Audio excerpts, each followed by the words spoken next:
Guys, Jake here. Got a fun video we're going to do today where the guys have put together myths on a piece of paper of things that they hear that customers say. I'm going to read these off and then prompt to the response of things that we hear all the time that are myths about septic systems. First one we have here is air pumps. On, off, can you unplug your air pump on an advanced treatment plant for a week or so?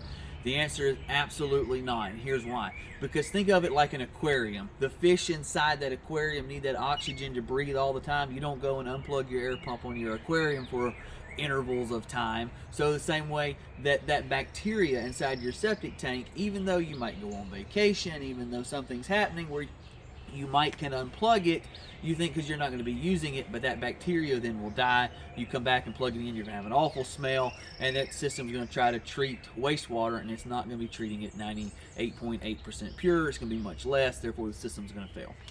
So air pumps stay on all the time. Tank's been working fine for 25 years. Why would I need it? All this work all of a sudden.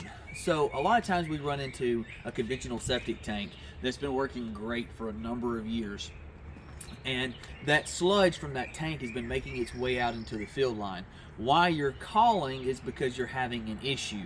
You should never have to call us because you're having an issue to have your tank pumped. It should be that you're calling us every 3 to 5 years to get your tank pumped, and we're staying ahead of that problem moving forward. So now it's like changing the oil in an engine that's already blown. It's not going to do any good. We're going to get the tank pumped, and we're going to tell you now you have all these other issues, and obviously it's not going to work for another 25 years without that going on. So that's a common myth.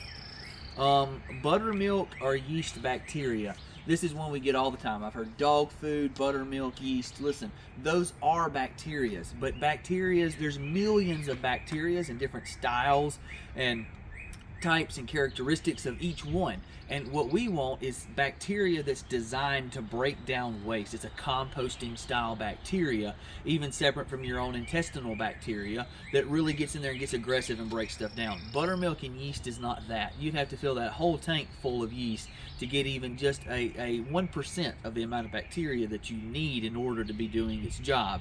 Is it bad to put down buttermilk down your drain? Absolutely not. Not a problem. It will, in theory, help, but in such a small way it doesn't really keep things moving forward. We hear all that all the time. Gallon of buttermilk once a week, once a month, and I've never had to have my tank pumped. One day they will, and they're going to be that 25 years, and we're going to be replacing their entire system. So we do sell a bacteria that's highly concentrated that is designed to do that exact thing. There's other brands of bacteria out there. Use those. Don't be using buttermilk and yeast, especially with milk prices on the rise. Grass is always greener over the septic tank. I'm sure this one came from Todd, who's pumping tanks all the time and having to find these tanks in people's yard. So the grass is never greener on top of the septic tank. It's usually greener at the end of an overland discharge pipe or over the fill bed. Both are bad things. So the grass over the septic tank in the middle of the summertime will actually die. So if you've got this long dead rectangle out in the middle of your yard in the middle of the summertime, it's because there's above that tank, if this is the tank and this is the grass, there's not enough moisture in between here, and so this grass dies in the middle of the summertime.